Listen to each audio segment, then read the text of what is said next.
नमस्कार, मैं हूं आपके साथ गौरव राजेंद्र। बुलेटिन की शुरुआत करते हैं। हरियाणा के पूर्व सीएम ओपी चौटाला ने 89 साल की उम्र में दुनिया को अलविदा कह दिया। चौटाला लंबे समय से बीमारी से जूझ रहे थे। उन्होंने शुक्रवार सुबह गुरुग्राम के अस्पताल में इलाज के दौरान दम तोड़ दिया।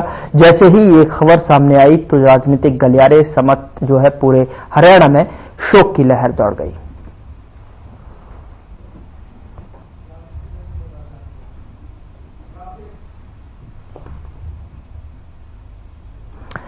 चलिए आपको बताते हैं कि ओपी चौटाला को ग्राफिक्स के माध्यम से 89 साल की उम्र में ओपी चौटाला का निधन, उनके राजनीतिक सफर को ग्राफिक्स के माध्यम से आप तक पहुंचा रहे। गुरुग्राम के मेदांता अस्पताल में आखिरी सांस ली तो अब ओपी चौटाला नहीं रहे। लंबे समय से चल रहे थे बीमार।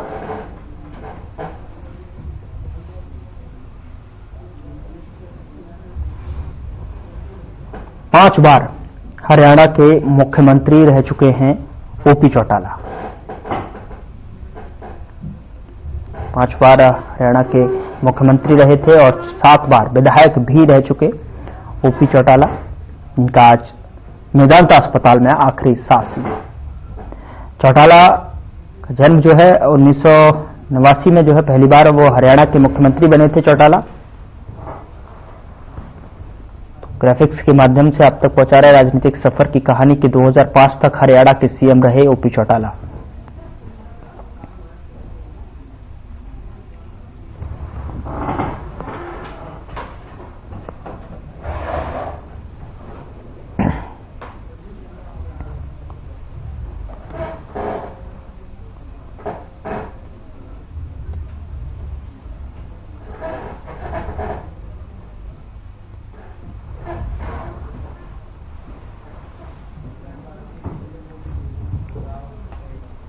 उधर हरियाणा के पूर्व मुख्यमंत्री ओम प्रकाश चौटाला के निधन पर पीएम मोदी ने दुख जताया। पीएम मोदी ने सोशल मीडिया पर पोस्ट करते हुए लिखा कि उनके निधन का समाचार सुनकर अत्यंत दुख हुआ। प्रदेश की राजनीति में वे वर्षों तक सक्रिय रहे और चौधरी देवीलाल जी के कार्यों को आगे बढ़ाने का निरंतर प्रयास किया। शोक की इस घड़ी में उनके परिजनों और समर्थकों के प्रति मेरी गहरी संवेदनाएं।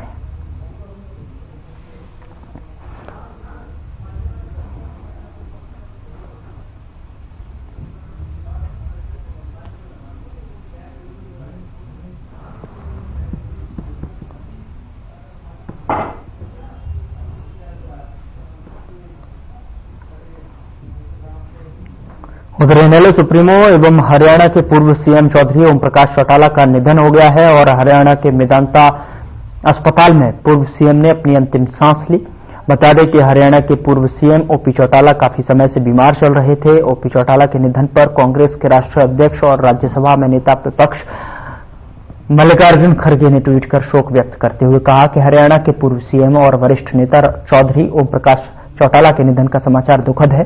उन्होंने हरियाणा और देश की सेवा में उचित योगदान दिया है। दुख की इस घड़ी में हम उनके परिवार और समर्थकों के प्रति अपनी गहरी संवेदनाएं व्यक्त करते हैं और दिवंगत आत्मा की शांति की प्रार्थना करते हैं।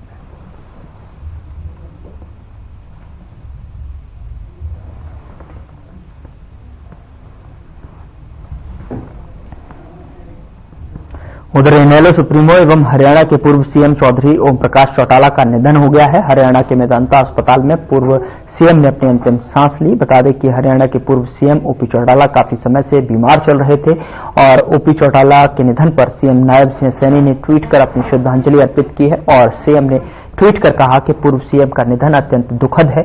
उन्होंने प्रदेश और समाज की जीवन पर्यंत सेवा की है। देश और हरियाणा प्रदेश की राजनीति के लिए यह अपूरणीय क्षति है। प्रभु श्री राम से प्रार्थना है कि दिवंगत पुण्यात्मा को अपने श्री चरणों में स्थान दे और शोकाकुल परिजनों को यह दुख सहने की शक्ति दे।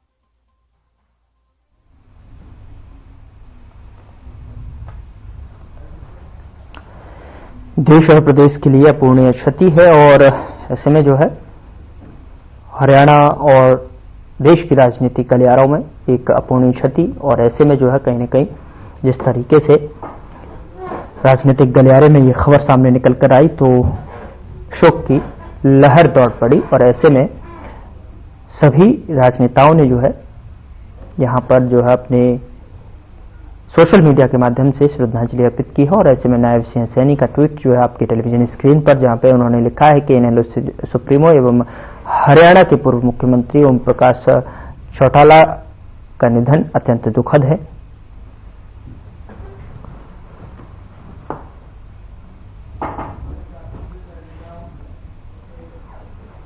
उधर हरियाणा के सीएम नायब सैनी गुरुवार को कैथल जिले के पुंडरी स्थित नई अनाज मंडी में जनसभा करने पहुंचे और जहां पर सीएम ने आगमन से स्थानीय लोगों को उम्मीद थी कि वे पुंडरी को सब डिवीजन का दर्जा देंगे। पुंडरी में 15 करोड़ के विकास कार्यों को समर्पित किया।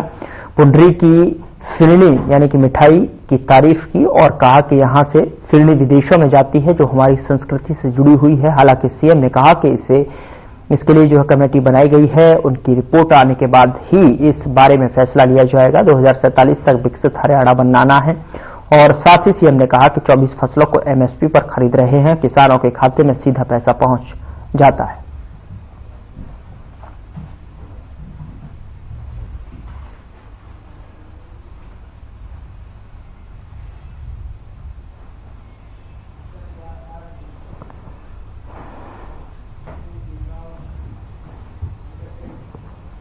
उधर इंद्री में नगरपालिका चुनाव को लेकर के प्रशासन की तैयारी पूरी हो चुकी है। नगरपालिका में अब 13 वार्ड की जगह 14 वार्ड बनाए गए हैं। 14 वार्डों में से एक वार्ड को ड्रॉ निकालकर बीसीबी के लिए जो है आरक्षित किया गया है। इंद्री नगरपालिका की वार्ड बंदी का कार्य पूरा हो चुका है। आपको बता दें कि चुनाव को लेकर प्रशासन की तरफ से तैयारी पूरी कर ली गई है। सचिव साहिल धनखड़ ने बताया कि करनाल नगरपालिका आयुक्त कार्यालय में इंद्री के वार्डों का ड्रॉ निकाला गया, जिसमें वार्ड नंबर 1 को बीसीबी के लिए आरक्षित किया गया है।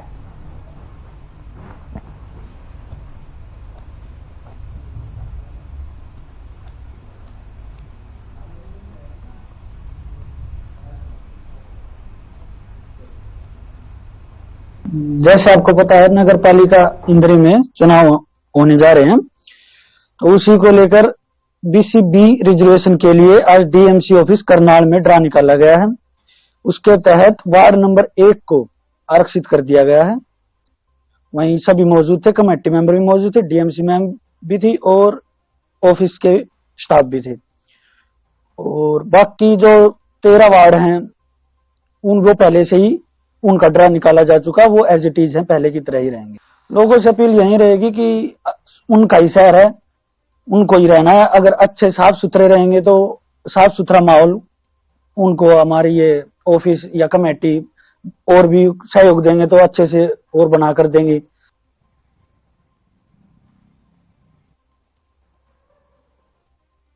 फरीदाबाद से एक ठगी का मामला सामने आया है, जहां पर नकली पुलिसकर्मी बनकर रोड पर चल रहे व्यक्ति से सोने की चैन, अंगूठी और घड़ी ठग ली। दरअसल बीती 16 दिसंबर को ओल्ड थाना क्षेत्र के अंतर्गत स्कूटी सवार नकली पुलिस वाला बनाकर जो है एक व्यक्ति से सोने की अंगूठी, चैन और घड़ी को ठग लिया गया। घटना के तुरंत बाद व्यक्ति ने ओल्ड थाना में शिकायत दर्ज कराई। वहीं पुलिस ने आरोपी की तलाश शुरू कर दी है और इस मामले में पुलिस प्रवक्ता यशपाल सिंह ने विस्तार से जानकारी दी।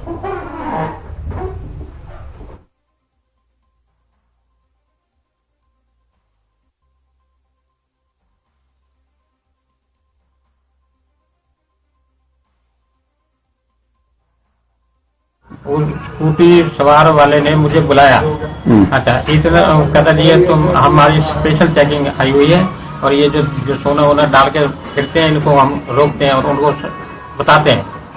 तो मैं खड़ा हो गया, इतने में उसका कोई दूसरा साथी आया, उसने तलाशी ली सारी और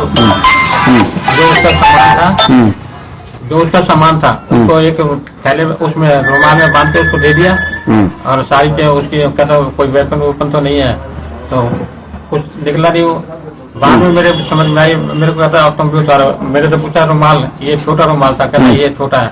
फिर उसने अपना रुमाल निकाला, रुमाल निकालने के बाद उसमें घड़ी और चैन और वो डाल के दिया। देखिए, थाना क्षेत्र ओल्ड के अंतर्गत 16 तारीख को एक शिकायत प्राप्त हुई थी कि पितुमलाल नारंग ने शिकायत दी थी कि वो अपने गोपी बाजार है जो वहां पर वे दिन के समय जा रहे थे, उसका एक साथी और तो दो व्यक्ति आए स्कूटी पर उन्होंने उसको कहा कि भाई हम पुलिस कर्मचारी हैं और आप ये ऑर्नामेंट्स पहन रहे हैं, ये सेफ नहीं है, आप इनको निकाल के दे दीजिए, रख लीजिए अपने पास। तो उस पर जब उन्होंने चेक किया, रुमाल में रखवा चेक किया तो वो ऑर्नामेंट्स उसमें नहीं मिले। तो जिस शिकायत पर थाना ओल्ड में पर्चा दर्ज किया गया है। पुलिस द्वारा कार्रवाई की जा रही है, टीमें बना दी गई हैं, सीसीटीवी फुटेज चेक कर रहे हैं, स्मार्ट सिटीज के कैमराज भी चेक किए जा रहे हैं, परंतु स्कूटी का नंबर अभी तक आइडेंटिफाई नहीं हुआ है और जो व्यक्ति थे उनका अभी चेहरा अभी आइडेंटिफाई नहीं हुआ है।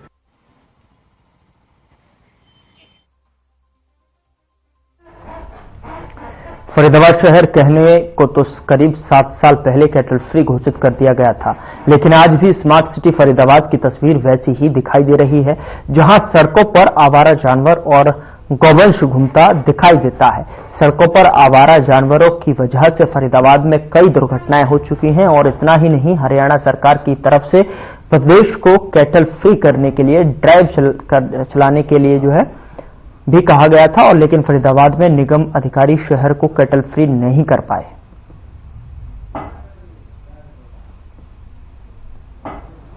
बहुत परेशानी आती सर, जाम भी लगता है, एक्सीडेंट भी हो जाते हैं जी, यही होता है। अब ये जो सरकार है, नगर निगम है, बोलती है बल्लभगढ़ को कैटल मुक्त कर दिया, मतलब जो आवारा पशु है वो रोडों पर नहीं कर दिया, देखने के लिए मिलता है देखने को। अच्छा, मतलब लगातार ऐसे घूम रहे हैं, ऐसे घूम रहे हैं, पन्नी भी खा रहे हैं गाय जी, कोई नहीं देख रहा है सर। परेशानी काफी है, लोगों को ट्रैफिक में भी परेशानी आती है, फिर वैसे कोई सिस्टम होता है घर भर में घुस जाते हैं, कुछ नुकसान कर देते हैं, जैसे खाने पीने का ऐसी चीज आ जाती है। और वैसे भी रोडों पे गोबर वगैरह की चीज, ज्यादा गंदगी चीजों की मस्ती है। नगर निगम कहते हैं कैटल फ्री फरीदाबाद का है। हाँ, कहीं देखते हो आपने क्या हमारा दिखाया गया फरीदाबाद में काफी देखा है मैंने, फरीदाबाद में काफी आवारा पशु हैं, ठीक है ना, बल्लभगढ़ में भी, फरीदाबाद में भी, इधर गांव में भी काफी लोग। क्या क्या दिक्कतें होती हैं इनसे? दिक्कतें होती है, यही दिक्कतें हैं कि मतलब गांव में तो खेतों में घुस जाते हैं और वो नाज वगैरह की, गेहूं वगैरह की खेती होती है उसमें चढ़ते हैं वो। इससे इतनी बड़ी परेशानी है कि ये गाय जो घूम रही है इसके दूध को काट लेते हैं और कर रखी है जी हमने डेयरी बना रखी है, वो डेयरी के नाम पे कलंक है, सरकार से बेनिफिट उठा रहे हैं, परंतु गायों को रोड पे छोड़ देते हैं, गाय से एक्सीडेंट बहुत हो रहे हैं और सारा आपस में घुस जाते हैं, मोटरसाइकिल है, स्कूटर है। आज 50% जो जाम का स्थिति है, बहुत परेशानी हो रही है भाई जी, क्योंकि देखो आते हैं जाते हैं तो रास्ते में पशु मिलते हैं तो जाम भी लगता है। कई बार ऐसा होता है कि कोई बाइक वाला आ रहा हो सकता है बाइक स्पीड में भी होती है, जल्दी होती है तो एक्सीडेंट भी हो जाते हैं भाई, ठीक है। तो इसीलिए भाई बोलते हैं कि हमने गौशालाएं खोली हुई हैं और हम मतलब कि फरीदाबाद को मतलब कि अपना कैटल फ्री बताते हैं, कैटल फ्री है फरीदाबाद में। खबर बाड्रा से है, जहां पर खंड के जूई रोड स्थित एसडीएम कार्यालय पर किसान संगठन गुरनाम सिंह चड़ोनी समर्थकों ने प्रदर्शन किया। बता दें कि संगठन जगजीत सिंह डल्लेवाल के समर्थन में भूख हड़ताल पर बैठकर रोष प्रकट किया है। बता दें कि संगठन ने किसानों के समर्थन में पहले ही ऐलान किया था और शुक्रवार को जिला व खंड मुख्यालयों पर किसान अपनी मांगों को लेकर और जगदीश सिंह डल्लेवाल के समर्थन में भूख हड़ताल पर बैठेंगे। इस दौरान पूर्व विधायक रणजीत सिंह मान ने कहा कि एमएसपी गारंटी कानून को लेकर जो है किसान संघर्ष कर रहे हैं। आंदोलन के चलते खनौरी बॉर्डर पर आमरण अनशन कर बैठे किसान नेता जगजीत सिंह डल्लेवाल की हालत बिगड़ती जा रही है। सरकार गहरी नींद में सो रही है और ये संकेत मात्र है, सरकार को जाग जाना चाहिए, अन्यथा किसान अपनी मांगों से पीछे नहीं हटने वाले।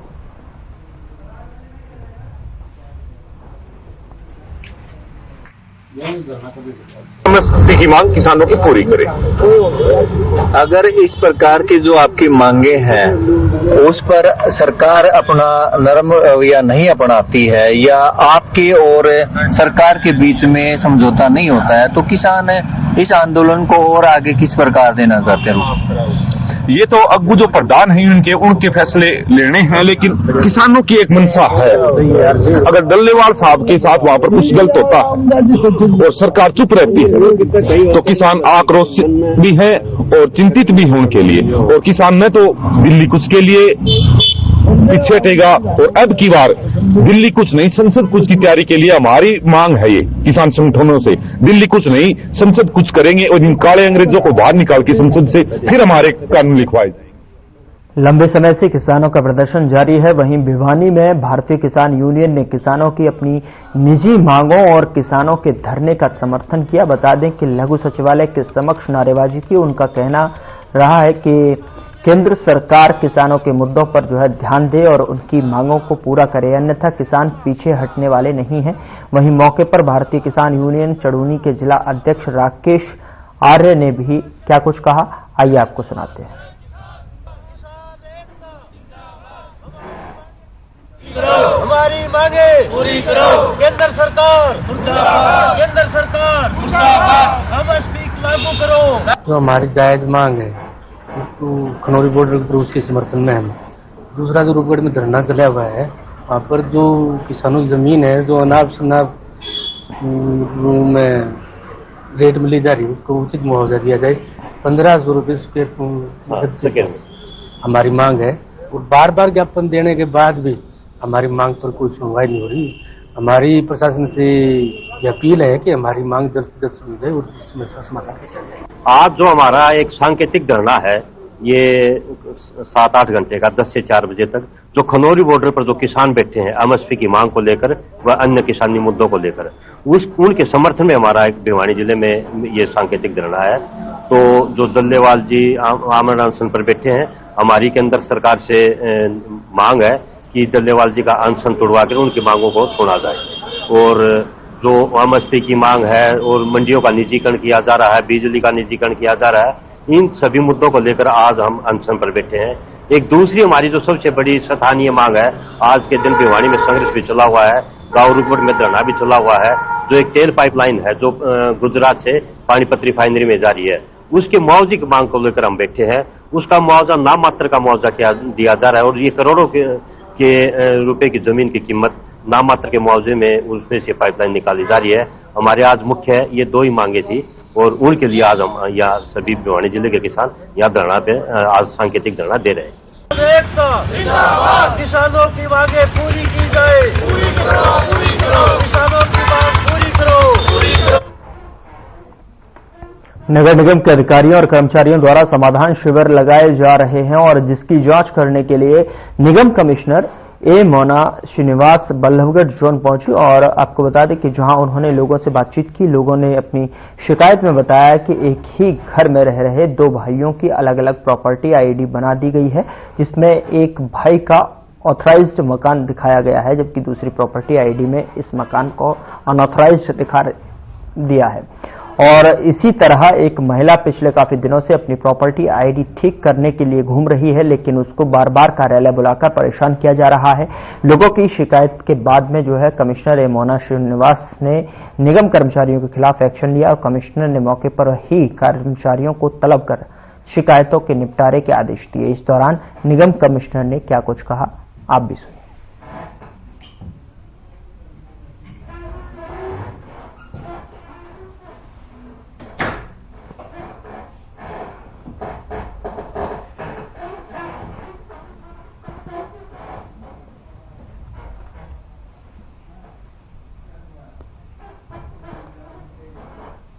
उद्रायुक्त एवं सचिव हरियाणा सरकार पशुपालन एवं डेयरी विभाग द्वारा सीएम घोषणा के तहत गौशालाओं को दी जाने वाली चारा सब्सिडी की राशि 1 अगस्त 24 से 5 गुना बढ़ा दी गई है, जिसके तहत प्रत्येक गाय को प्रतिदिन 20 रुपए, बछड़े को 10 रुपए और नंदी को 25 रुपए मिलेंगे।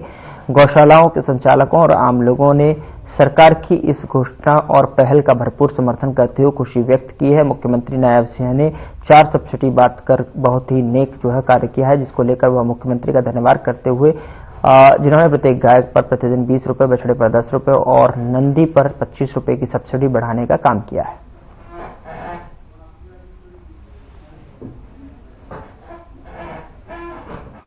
बढ़िया काम किया जी, पहले तो 100 गुना बढ़िया ही है और इतना बढ़िया काम किया कि हम तो नहीं करें और आने वाले में काम भी और बढ़िया करेंगे। अब तो चारे वारे की खैर इसमें कोई ज्यादा खास कोई प्रॉब्लम ना है। अब तो खैर टाइम से भी चारा पानी, सेवा पानी सब बढ़िया तरह से हो रही है। इनकी देखभाल भी खूब बढ़िया ठीक ठाक चल रही है। अब ऐसी कोई प्रॉब्लम ना है, छोटी मोटी प्रॉब्लम होती है तो वो भी सॉल्व हो जाती है। हरियाणा सरकार, हमारे जो आदरणीय नायब सिंह सैनी है सीएम साहब, उन्होंने बहुत अच्छा सोचा है गाँव के लिए। और उन्होंने पहले चारा अनुदान बहुत कम आता था और बेचारा गाय घूमती थी, लेकिन अब चारे की अनुदान राशि बढ़ा दी गई है। बछड़ों के लिए 10 रुपए, गाय के लिए 20 रुपए और नंदी हमारे जो बैल है उनके लिए 25 रुपए कर दिए है। और इससे हम अपने सीएम साहब का बहुत बहुत धन्यवाद करते हैं, जो उन्होंने जो आवारा अपनी गाय घूम रही है उनका सोचा है।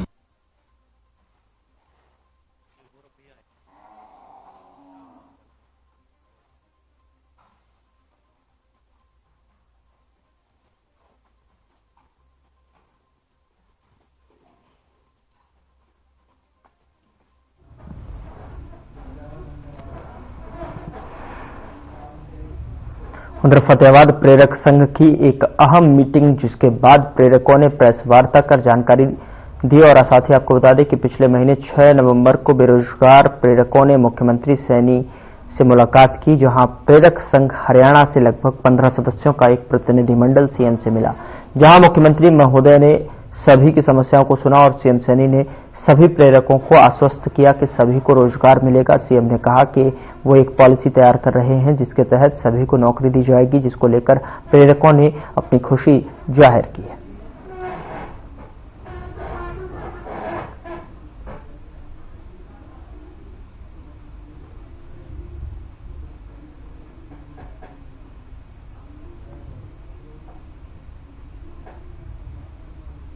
प्रेरक हम 13 अगस्त 2012 को लगे थे, ज्वाइनिंग हुई थी हमारी और 6 जून 2017 को हमें बाहर का रास्ता दिखा दिया और आज हमें 7 साल हो गए हटे हुए। लेकिन सीएम साहब ने थोड़ी सी आस जगाई है कि हम आपको दोबारा नौकरी देंगे, तो उसी विषय पर आज इकट्ठे हुए हैं। तो हमें पूरा विश्वास है कि सीएम साहब हमें जरूर रोजगार देंगे। आप उस दौरान क्या काम करते थे? हम उस दौरान प्रेरक का काम था, हमें सैलरी 2000 रुपए दी जाती थी, जिससे हमें प्रधानमंत्री जन धन के खाते खुलवाए और ओडीएफ जो खुले में सो जाते उसमें काम किया और स्कूल में क्लासें भी लगाई और जो बीएलओ का काम है वो भी काम किया। हमें काम तो मन तो बहुत थे, लेकिन सैलरी 2000 रुपए थी, फिर भी हम बहुत खुश थे, लेकिन फिर भी हमें हटा दिया गया। हमारा मामला हम सभी 11 जिलों के यहाँ, पूर्व में हमारे 10 जिले थे जी, अब 11 जिले हैं। उनके करीब करीब हम 13 अगस्त 2012 को हम सभी प्रेरक लगे हुए थे जी। और हमारा दुर्भाग्य रहा कि हमें बिना कारण बताए नोटिस दिए, ये हमारा करीब 6/6/2017 को हमें सरकार ने बाहर का रास्ता दिखा दिया। हमने बहुत मेहनत की, सभी लोग हम मिले, हमारा 15 आदमियों का एक प्रतिनिधि मंडल, जिसमें हमारी महिलाएं भी हमारे साथ में थी। और आपकी जानकारी के लिए बता देना चाहते हैं, हरियाणा के अंदर 60% महिलाओं का जो आरक्षण या कोटा था, 60 तो हमारी बहनें 100 में से और 40 हम पुरुष प्रेरक हैं। साथियों, हम लोग 6 तारीख को सीएम साहब से मिले थे, 6 नवंबर 2024 को।